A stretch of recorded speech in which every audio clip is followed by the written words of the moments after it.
বিদেশে আছে না নাই? আছে। তাহলে আমাদের এই বাংলাদেশ ছোট্ট দেশ, আমাদের দেশে বিদেশি লোক আছে, আবার আমাদের ছেলেরাও বিদেশে আছে। বিদেশি লোক আমাদের ছেলেরা, আমাদের ভাইয়েরা যারা বিদেশে গেছে, কেন গেছে কথা বলেন? ইনকাম করার জন্য গেছে, পয়সা কামানোর জন্য গেছে। ঠিক বললাম? বিদেশের লোক যারা আমাদের দেশে আসছে, ওরা কি জন্য আসছে? ওরাও পয়সা কামানোর জন্য আসছে।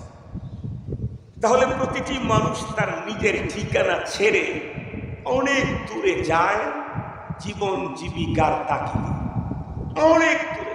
কেউ আমেরিকা, কেউ জাপান, কেউ ইতালি, কেউ লন্ডন প্রবাসী আছে। মানুষ এক জায়গায় ইনকাম করে আর ভোগ করে আর এক জায়গায়। ঠিক বললাম? যেখানে ইনকাম সেখানে ভোগ, এটা খুব কম। এক জায়গায় ইনকাম করে আর এক জায়গায় ভোগ করে। বিদেশি যারা আসছে আমাদের দেশে, এখানে ইনকাম করবে, নিজের দেশে আপনজনকে নিয়ে মজায় থাকবে।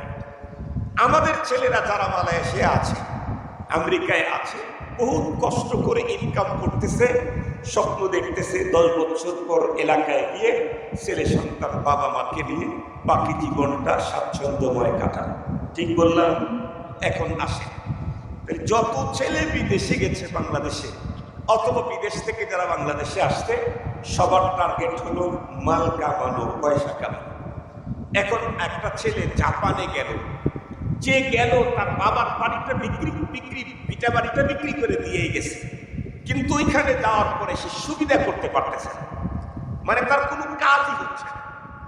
যা কামাই করে তা দিয়ে তার খাওয়াই চলে না, ইভেন আরো কিছু ঋণী হয়ে যাচ্ছে। এইভাবে যদি চলতে থাকে তাহলে বলুন তো দেখি, ওই ছেলে ওখানে থাকতে চাবে কি?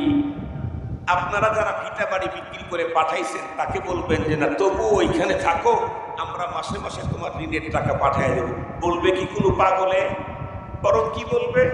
ও এখান থেকে কানবে, হায় হায় ভিটা বাড়িটা কেন বিক্রি করে দিয়ে আসতাম। এখান থেকে আপনিও কানবেন, হায় হায় তোমাকে বিদেশে পাঠাবার জন্য ভিটা বাড়িটা কেন বিক্রি করে দিলাম। তো নসিবে যা ছিল হয়েছে, এখন তুমি তাড়াতাড়ি চলে আসো, চলে আসো। কেন? তুমি যা ইনকাম করতেছো তোমারই চলতেছে না, বরং ঋণ হচ্ছ। 2 দিন বেশি থাকলে ঋণের বোঝা ভারী হবে। মুহতারাম হাজির, এই পৃথিবীতে আল্লাহ আমাদেরকে পাঠাইছেন ইনকামের জন্য না ভোগের জন্য? কথা বলেন না একটু? আর একটু জোরে বলেন। বিশ্বনবী স্পষ্ট হাদিসের মধ্যে বলেন, আদ-দুনিয়া খুলিকাত লাকুম ওয়া আনতুম খুলিকতুম লিল আখিরাহ। আর এক হাদিসে নবীজি বলেন, আদ-দুনিয়া মাজরাআতুল আখিরাহ। পৃথিবীতে আমরা যারা আসছি, একজনকেও আমাদের কোনো মানুষকে আল্লাহ পাক পৃথিবীতে ভোগের জন্য পাঠান নাই, পাঠাইছেন হলো ইনকামের জন্য, পুঁজি করার জন্য। তাহলে দুনিয়াতে ইনকাম করে তো ভোগ করবো কোথায়? ওই যে আল্লাহ রাসূল বলেন, আদ-দুনিয়া খুলিকাত লাকুম ওয়া আনতুম খুলিকতুম লিল আখিরাহ। আমাদের ভোগ হলো পরপারে, ভোগ হলো মরণের পরে, ভোগ হলো ওই আখিরাতের জীবনে। তখন ভোগ আছে, বিলাসিতা আছে। সেই জীবনের ভোগ বিলাসিতার উপরে কিঞ্চিত বয়ান আমাদের মুফতি সাহেব হুজুরের জবান থেকে আপনারা শুনেছেন না? ওই জীবনের ভোগ বিলাসিতা কিঞ্চিত বর্ণনা শুনেছেন। কিঞ্চিত, কতটুকুন কিঞ্চিত? পরপারে আল্লাহ পাক আমাদের জন্য যেই ভোগ আর বিলাসিতার সিস্টেম রেখে দিয়েছেন, কিয়ামত পর্যন্ত দুনিয়ার সব হুজুররা যদি ওয়াজ করতে থাকে, রবের দেওয়া ভোগ বিলাসিতা মহাসমুদ্রের 1 ফোঁটার বর্ণনাও হক আদায় হবে না। 1 ফোঁটার বর্ণনাও। মুহতারাম হাজির, তাহলে আমরা পৃথিবীতে এসেছি ভোগের জন্য না ইনকাম পুঁজি করার জন্য? পুঁজি করার জন্য। এখন পৃথিবীতে আসার পরে যদি আমার পরপারের পুঁজি না হয়, আর যদি ঋণ হয়, লোন হয়, তাহলে সেই ক্ষেত্রে দুনিয়াতে বেঁচে থাকা ভালো না মরাই ভালো? কথা বলেন না কেন? আসছি হলো ইনকামের জন্য, ইনকাম করতে পারতেছি না, গেছে জাপানে ইনকামের জন্য, ইনকাম করতে পারতেছে না, তাহলে ও খুব দ্রুত চলে আসবে কেন? যত বেশি থাকবো তত লোন বাড়তে থাকবে। আল্লাহ পাকের রাসূল বলেন, পৃথিবীর কিছু অবস্থা যখন হবে তখন দুনিয়াতে বেঁচে থাকা তোমাদের জন্য উত্তম, আর পৃথিবীর বিশেষ অবস্থা যখন আসবে তখন তোমাদের বেঁচে থাকার চাইতে মরে যাওয়াই উত্তম। এই হাদিসটা আপনাদেরকে আমি শোনাই। আমরা এখন কোন কন্ডিশনে আছি আমরা বুঝতে পারি। আল্লাহ পাকের রাসূল বলেন, ইদা কানা উমারাউকুম খিয়ারা, যদি তোমাদের দেশের যত নেতা, একেবারে গ্রাম মহল্লা থেকে শুরু করে সর্বোচ্চ চেয়ার পর্যন্ত যত নেতা, সমস্ত নেতারা যদি তোমাদের সমাজের সবচাইতে ভালো মানুষ হয়, ওয়া আগনিয়াউকুম সুমাহাআকুম, আর তোমার দেশের সমস্ত ধনী কোটিপতিরা যদি দানশীল হয়, হৃদয়বান হয়, ওয়া আমরুকুম শুরা বাইনাকুম, তোমাদের ফ্যামিলি থেকে সংসদ পর্যন্ত সব বিষয়ের সিদ্ধান্ত যদি মশওয়ারার ভিত্তিতে হয়, আল্লাহ পাকের রাসূল বলেন, ফাতাহারুল আরদি খায়রুল লাকুম মিন বাকারিহা, তাহলে তোমাদের জন্য দুনিয়াতে বেঁচে থাকাই লাভ মরে যাওয়ার চাইতে। বেঁচে থাকাই লাভ মরে যাওয়ার চাইতে তার মানে আমি আপনাদেরকে একটা হাদিস বললে খুব ভালো করে বুঝবেন, হাদিসটা একটু মিলাই দিতে। বিশ্বনবীর এক সাহাবী, তার নাম তালহা ইবনে উবাইদুল্লাহ। এই সাহাবী এক বর্ণনা করেন যে আমি নবীজির দরবারে একদিন বসেছিলাম, ঠিক ওই মুহূর্তে দুইজন লোক একত্রে নবীজির কাছে এসে নতুন মুসলমান হয়ে গেল কালেমা পড়ে। এরপরে লম্বা টাইম পর্যন্ত তারা দুনিয়াতে ছিল। একজন 1 বছর আগে আল্লাহর জমিনে আল্লাহর দ্বীন প্রতিষ্ঠার আন্দোলনে নিজের বুকের রক্ত ঢেলে দিয়ে শহীদ হয়ে গেলেন। আর একজন 1 বছর পরে নিজের ঘরে স্বাভাবিক মৃত্যুতে মারা গেলেন। আমি এক রাত্রে স্বপ্নে দেখি আমি আর ওই 2 বন্ধু, আমরা 3 জন এক বিউটিফুল সুন্দর জান্নাতের গেটের সামনে দাঁড়ান। আমরা 3 জন, উনি স্বপ্ন দেখতেছেন।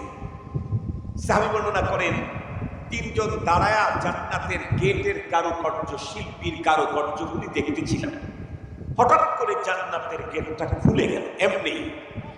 এমনি গেট কেমনে খোলে এটা এখন আর মুফতি সাহেবকে জিজ্ঞাসা করা দরকার নাই।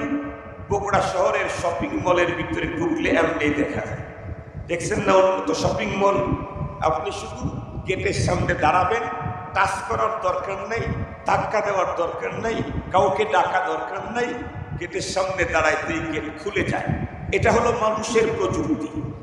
মানুষের প্রযুক্তির কারণে গেটের সামনে দাঁড়াতে যদি টাচ করা ছাড়াই গেট খোলে, এই মানুষটাকে যিনি তৈরি করেছেন তার প্রযুক্তি যে গেটে আছে, সেই গেটের অবস্থা কি হতে পারে? আমার কথা কি বুঝেছেন আপনারা? মানুষের প্রযুক্তি হলো গেটের দরজার সামনে দাঁড়ালে দরজা এমনি খুলে, ভিতরে ঢুকলে দরজা এমনি বন্ধ হয়, খুলতেও হয় না, বন্ধ করতে হয় না। এটা মানুষের প্রযুক্তি। এই মানুষটাকে যিনি বানিয়েছেন তার প্রযুক্তি আছে হলো জান্নাতের গেটে। সুবহানাল্লাহ বললেন না যে? এই জন্যই তো হুজুর হাদিস শুনাইছেন আপনাদেরকে, আদতুল ইবাদিয়াস সালিহিন মা লা আইনুন রাআত। হাদিস আপনাদেরকে শুনাইছেন। তো গেট এমনি খুলে গেছে, ভিতর থেকে একজন ফেরেশতা এসে 1 বছর পরে যেই লোকটা স্বাভাবিক মৃত্যুতে মরল তার হাত ধরে ডেকে বলে, দোস্ত চলো। কোথায়? জান্নাতে। খুব খুশি, আল্লাহ তোমাকে এখন জান্নাতে ঢোকানোর অনুমতি আমাকে দিয়েছেন, চলো। দ্রুত গতিতে জান্নাতের দিকে রওনা। সাহাবী তালহা ইবনে উবাইদুল্লাহ রাদিয়াল্লাহু আনহু বলেন, আমি এবং ওই শহীদ বন্ধু 2 জন দাঁড়ায় রইলাম। কিছুক্ষণ পরে আবারও গেট খুলবে, আমরাও যেতে পারব। ঠিক যেমনটি ধারণা তেমনটি কাজ। কিছুক্ষণ পরে জান্নাতের গেটটা আবার অটোমেটিক খুলে গেল। পূর্বের আগন্তুক ফেরেশতা আবারও আগমন করল। সে এসে আমার পাশের ওই বন্ধু শহীদের হাত ধরে বলে, ইমশি মাই ইলাল জান্নাত, আরে আমার সাথে জান্নাতের দিকে চলো না। সাহাবী তালহা ইবনে উবাইদুল্লাহ বলেন, আমি তখন চিন্তা করলাম, ওনারে নিয়ে জান্নাতে ঢোকার পরে আর যদি গেট না খোলে, কারে জিজ্ঞেস করুন? কেউ তো নাই। আর আমি কতক্ষণই বা দাঁড়ায় থাকবো? অর্থে এই সুযোগ হাত ছাড়া করা যায় না, এখনই ফেরেশতার হাত চিপে ধরো। তো সাহাবী তালহা ইবনে উবাইদুল্লাহ রাদিয়াল্লাহু আনহু উনি বলেন, আমার বন্ধুর হাত ধরে যে ফেরেশতা ওনাকে জান্নাতে নিয়ে যাইতেছিল, আমি ওই ফেরেশতার হাত ধরলাম। ধরে বললাম, কি ব্যাপার? তিনজন লোক একসঙ্গে দাঁড়িয়েছিলাম, প্রথমে একজনকে আমন্ত্রণ জানালেন, এখন আর একজনকে নিয়ে যাচ্ছেন, তো আমার কপালে কি জান্নাত নাই? আমার কি আমন্ত্রণ জানাবেন না? ফেরেশতা তখন মুস্কি হাসি দিয়ে উত্তর করলো, তোমার কপালেও জান্নাত আছে। সুবহানাল্লাহ বলবেন কি? কেন? কারণ তুমি তো ওই পবিত্র কাফেলার সদস্য, যেই পবিত্র কাফেলা সম্পর্কে স্বয়ং রব কোরআনে হাকিমে বলেন, আস-সাবিকুনাল আউয়ালুনা মিনাল মুহাজিরিনা ওয়াল আনসার ওয়াল্লাযীনা ইত্তাবাউহুম বিইহসান রাদিয়াল্লাহু আনহুম ওয়া রাদু আন ওয়া আ'আদ্দা লাহুম জান্নাতিন তাজরি তাহতাহাল আনহার। যে কাফেলা সম্পর্কে রবের ঘোষণা যে আমি ওই কাফেলার প্রতিটি সদস্যের জন্য জান্নাত রেডি করে রাখছি। সুবহানাল্লাহ। তারা কারা? বলেন সাহাবায়ে কেরাম। বলেন তারা কারা? সাহাবায়ে কেরাম। তাদের জন্য আল্লাহর ঘোষণা, আমি জান্নাত রেডি করে রেখেছি। তো বলে, তাহলে আমাকে নিয়ে চলেন। ফেরেশতা তখন মুস্কি হেসে দিয়ে বলে যে, যেই দুইজনকে নিয়ে যাচ্ছি ওরা দুইজন মারা গেছে, তুমি তো এখনো মারা যাও নাই, তুমি তো স্বপ্নের জগতে আসো, তোমার ইন্তেকালের পরে তোমাকেও জান্নাতে নিয়ে যাও। সুবহানাল্লাহ বলবেন কি একটু কষ্ট করে? এই হাদিসের বর্ণনা করার পরে মুহাদ্দিসিনে কেরাম বলেন, এই হাদিসের মূল লক্ষ্য হলো তুলে ওমরের ফজিলত বয়ান করা, লম্বা হায়াত এটা যে মর্যাদার জিনিস এটা বয়ান করা। পরে এই সাহাবী নবী আলাইহিস সালামের কাছে গেলেন, গিয়ে বললেন, নবীজি একটা স্বপ্ন দেখার পরে আমার মনে একটা সিরিয়াস কোশ্চেন জাগ্রত হয়েছে, সমাধান পাচ্ছি না। নবীজি বললেন, কি স্বপ্ন, কি কোশ্চেন বলো দেখি। সাহাবী স্বপ্ন টোটালটা খুলে বললেন, জিজ্ঞেস করলেন, কোশ্চেন কি তোমার বলো।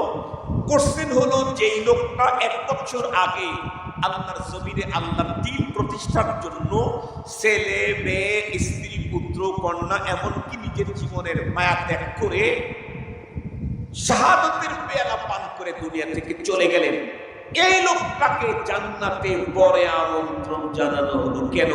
পক্ষান্তরে 1 বছর পরে যে স্বাভাবিক মৃত্যুতে মরে গেল, তাকে আগে কেন জান্নাতে রিসিভ করা হলো? নবীজি মুস্কি হাসিতে বললেন, তাহলে তোমাকে একটা কথা জিজ্ঞাসা করি, দুইজন একসঙ্গে মুসলমান হয়েছিল? জি হুজুর, আমি তখন ছিলাম। ঠিক আছে, একজন 1 বছর আগে শহীদ হয়েছে, একজন 1 বছর পরে স্বাভাবিক মৃত্যুতে মারা গেছে। আমি তোমাকে জিজ্ঞাসা করি, যে লোকটা 1 বছর লম্বা হায়াত দুনিয়াতে পেল, সে কি প্রতিদিন কমপক্ষে 5 ওয়াক্ত নামাজ পড়ে নাই? অবশ্যই পড়েছে। প্রতি রাকাতে কি 2টা করে সেজদা বেশি দেয় নাই? অবশ্যই দিয়েছে। প্রতি সেজদায় কি কমপক্ষে সুবহান রাব্বিয়াল আ'লার স্লোগান 3 বার বেশি দেয় নাই? অবশ্যই দিয়েছে। সে কি পুরা একটা বছরে লাইলাতুল কদর পায় নাই? অবশ্যই পেয়েছে। লাইলাতুল কদর যেন কয় বছর সমান? কত মাস সমান? 1000 মাস, 83 বছর 4 মাস সমান, এক রাত। এখন তুমি বলো, যেই লোকের আমল নামা এত নেকি বেশি, তাকে আগে রিসিপশন করা হবে না পরে?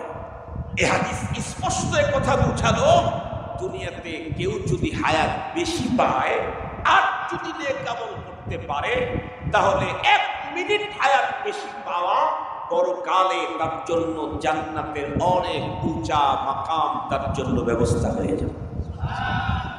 কিন্তু শেষে কি বললাম যেন? কিন্তু আল্লাহ পাকের রাসূল বলেন, পৃথিবীর অবস্থা যখন এমন হবে, নেতা হবে সবচেয়ে ভালো, ধনীরা হবে অত্যন্ত দানশীল, হৃদয়বান, আর প্রত্যেকটা কাজ পশুরা ভিত্তিতে হবে, তখন সমাজের সব জায়গাতে শান্তি আর গুনাহমুক্ত সমাজ করবে। তখন একদিন বেশি থাকলে পুঁজি বাড়তেই থাকবে, এক রাত বেশি বাঁচলেই পুঁজি বাড়তেই থাকবে। এই জন্য দুনিয়াতে বেঁচে থাকাটাই উত্তম মরে যাওয়ার চাইতে। পক্ষান্তরে যদি উল্টে যায় কখনো, কেমন